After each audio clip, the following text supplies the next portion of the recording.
Zimbabwe সিরিজকে সামনে রেখে 12 April থেকে শুরু হবে জাতীয় দলের ক্যাম্প। একই দিন থেকে ঢাকা প্রিমিয়ার লিগের 11তম রাউন্ডের খেলা শুরু হবে। এরপর শুরু সুপার লিগের লড়াই।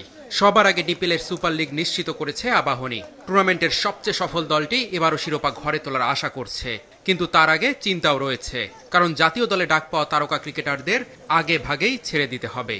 তাই বিসিবির কাছে জাতীয় দলের খেলোয়াড়দের একটু বেশি সময় ধরে রাখার আবেদন করেছে আবাহনী। অনেকগুলো টিমই বোধহয় আবেদন করছে যেন ন্যাশনাল প্লেয়াররা 12 তারিখ পর্যন্ত অ্যাটলিস্ট ফার্স্ট রাউন্ডটা যেন খেলে যেতে পারে আর কি।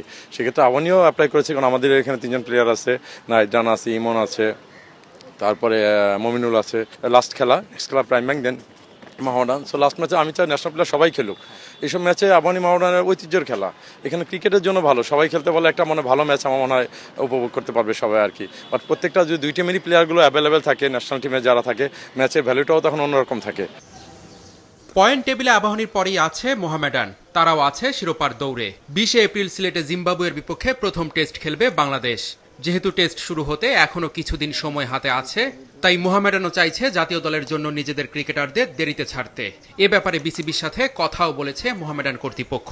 তবে ক্রিকেট বোর্ড যদি রাজি না হয়, সেক্ষেত্রে ব্যাকআপ প্ল্যানও রেডি আছে বলে জানিয়েছেন দলটির ম্যানেজার। আমাদের নাম্বার অফ প্লেয়ার আছে রেগুলার ন্যাশনাল টিমে টেস্ট স্কোয়াডের প্লেয়ার, তো নাম্বারটা হলে বুঝতে হবে যে কতদিন, এবং আমরা অ্যাপ্লাই করেছি যেন 12 তারিখে খেলাটা খেলে যেতে পারে। আমরা খুবই আশাবাদী বোর্ড আমাদের এই কথাটা, আমাদের রিকোয়েস্টটা, আনেস্ট রিকোয়েস্টটা রাখবে এবং 12 তারিখে ওরা খেলে যেতে পারবে।